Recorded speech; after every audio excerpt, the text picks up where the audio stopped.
Welcome back to another stretch with Simon. So we're going to make a start just by lying down and then bringing one knee in towards the body.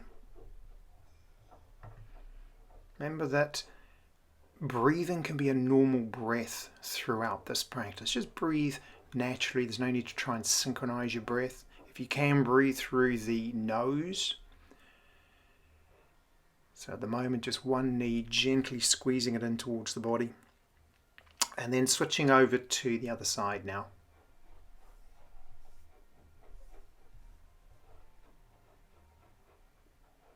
Nice and relaxed. This is just loosening up the bigger muscles and joints we're going to be using today.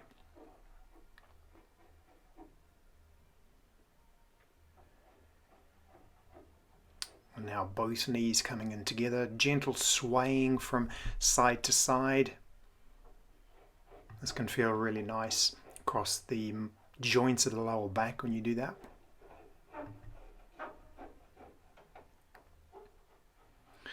Then we're going to move into a twist. So the twist, I shifted the hip over a little bit so that it's in the center. Just feels a little nicer to do that. Keeping the shoulders nice and flat, looking across the outstretched arm, making sure that the other foot, so in this instance my left foot, rolls all the way into the little toe to ensure that you have actually rotated the spine as far over as you can rotate it.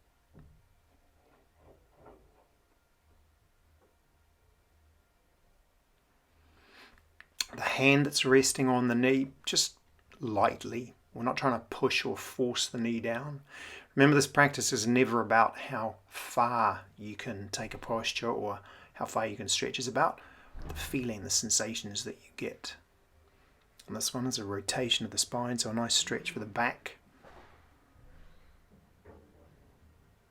Supplementary or additional stretches perhaps across the edge of the thigh, the glute, maybe the neck if you are turning the head. You don't have to turn the head, by the way. You could look up if you prefer. Closing the eyes, tuning into sensation, what it is you're feeling in these postures. It's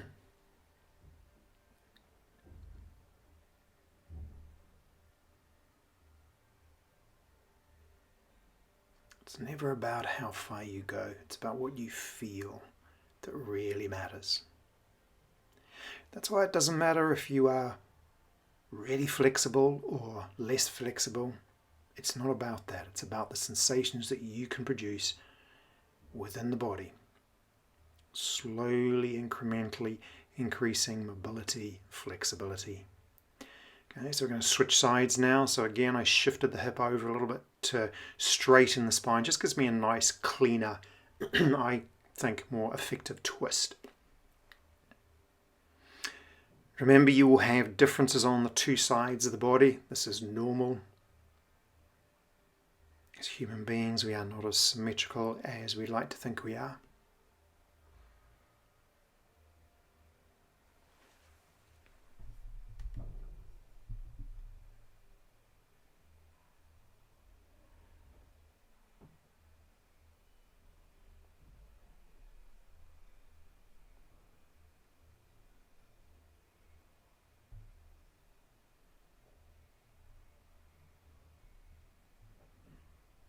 Closing the eyes if you can. That's the purpose of me adding this voiceover so you can follow along without being able to see the screen.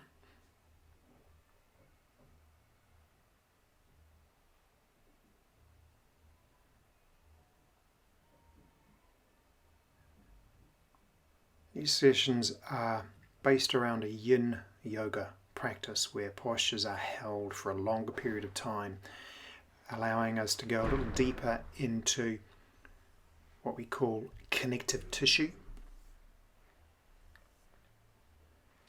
joint tissue, stuff that takes a little longer to respond, hence the longer holds. So we've just come out of that twist. Now we're lying on our front. We're going to do a back bend, an extension of the spine. So We're on the elbows to start off with.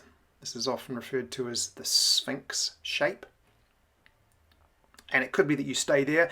Now, I don't think I show this today, but if you wanted to go lower than this, if there are any issues with the back or you just felt a little bit more comfortable being lower, you could slide the elbows a little bit further away from where I have them. If it all got a little bit too much, you could just line your front, make a platform with one hand above the other hand and just rest your forehead on the hands. That is still a mild back extension or curve for most people. You can also take this posture a little further and go a little higher by lifting the elbows. Now if you do that, you must be very careful. So I've just done that myself. As you can see, that does take you a little bit higher up than where you are with the elbows. Excuse me. Now for those of you who had the elbows further out, if you lift the elbows but it doesn't really take you any higher, then you would actually be better off staying on the elbows, because remember, it's the height that we're trying to achieve, not whether you've got the elbows off the ground or not. So if they're the same height on the elbows or off, then keep the elbows down. It's easier. Slowly we're coming out of that back bend now and into a version of a child's pose. Knees wide, arms stretched forwards for this version. If any of you feel like you want to bring the knees together and take the arms down by your sides for a more traditional child's pose, that's fine as well.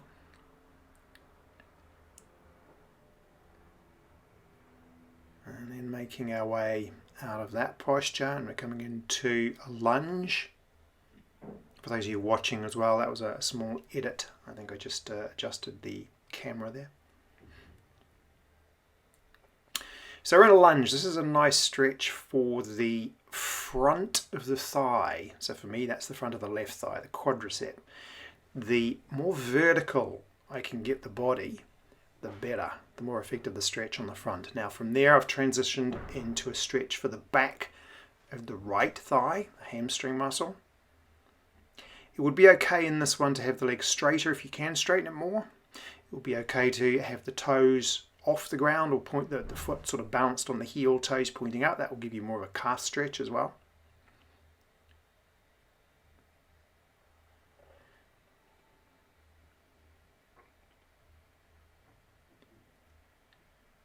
Spending a little longer on this because it feels really nice. Now what I'm going to do now, I'm actually going to transition from here into a twist. And this involves a little bit of balance as well. You are not required to take the knee off the ground, so I would start anyway by setting up the arms. You're going to take one elbow as far across to the outside of the front thigh as you can. Press the palms together. Keep your eyes fixed on one particular spot. The more you can focus and keep your eyes still, trained on a spot in the distance, the better the chances of being able to balance. And from there, I bring the knee down and we're going to move into a split. As in, we're going to stretch the legs as wide as we can comfortably, which will give us now sensation on both legs at the same time, so the back of one and the front of the other.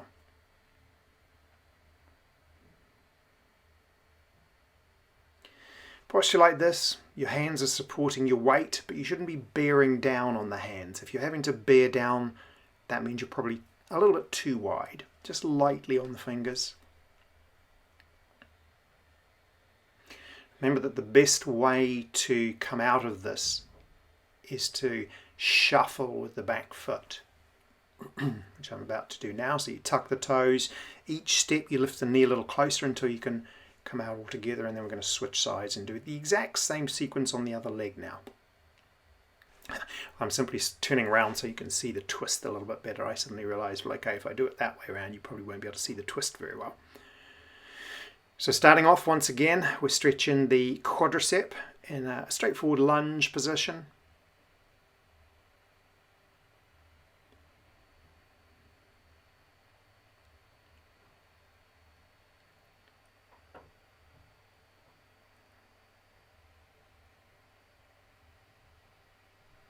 Really nice stretch on the front of the thigh. The more upright you can get the body, the better.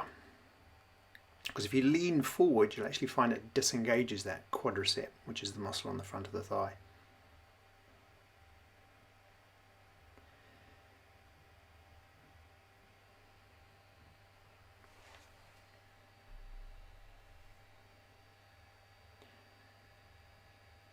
And then from there, we're going to transition into the hamstring again, as in the back of the left thigh. You might notice I spend slightly different times on each of these movements on the two sides. Perhaps I'm feeling a little tighter on maybe the quadricep on this side, maybe a little tighter on the hamstring on the other side. If you remember, those of you following along to these videos, I had a bit of an issue with my knee recently, so there is a slight difference. You are welcome to stop and start this video and spend longer on any of the positions, shapes, exercises, postures if you wish. This is your practice. That's why I make these videos, so you can follow along at your own pace in a way that is best for you.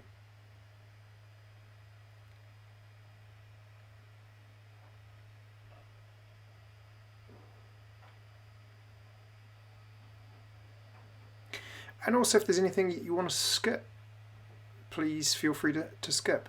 In a moment I'm going to move into that twist, that balance. If you'd rather not do that, stay longer in either the hamstring or the quadricep or the split. In fact, you go straight to the split if you'd rather. And again, start off with the knee on the ground, find the arm and the hand position first, choose a spot to look at in the direction you're facing. Perhaps you lift the back knee. Try and straighten it as much as you can. This is another rotation of the spine, so it feels really nice across the side of the body. And gently bringing the knee down. And on this side we're moving into the split as well.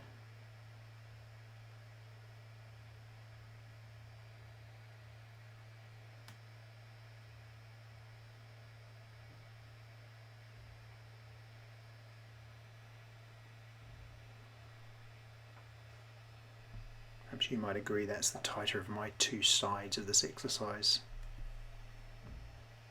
as well. I think it helps to look straight ahead in this exercise.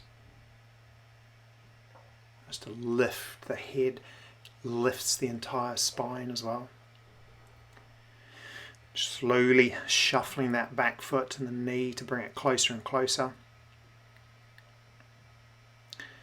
And it just felt to me natural to move from there into the bow posture, Dhanurasana in Sanskrit, the language of yoga. Powerful stretch on the front of the body, and having done the movements that we did, that felt just natural to progress into. And I've come down from there, and I'm just going to do a little stretch for the hip, the glute area. So we've got one leg folded underneath and the other leg goes across to the other side. Feels great, especially for tight glutes. Taking the foot a little bit further back as things loosen up in this posture. It's a variation, if you like, of Gomukhasana in Sanskrit and yoga.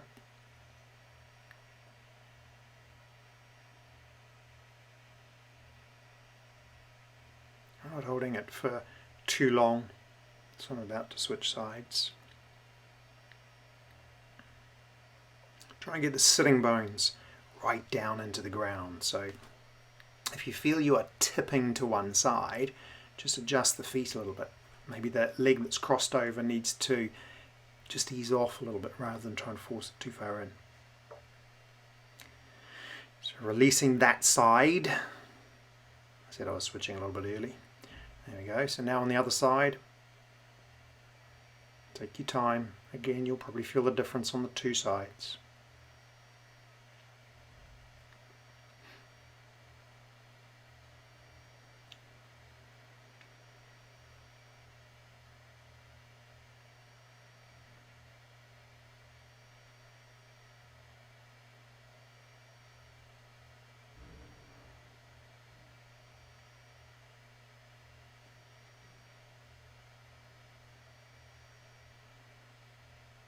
Coming towards the end of this practice, I'm still in this nice seated twist, but I hope you've enjoyed this.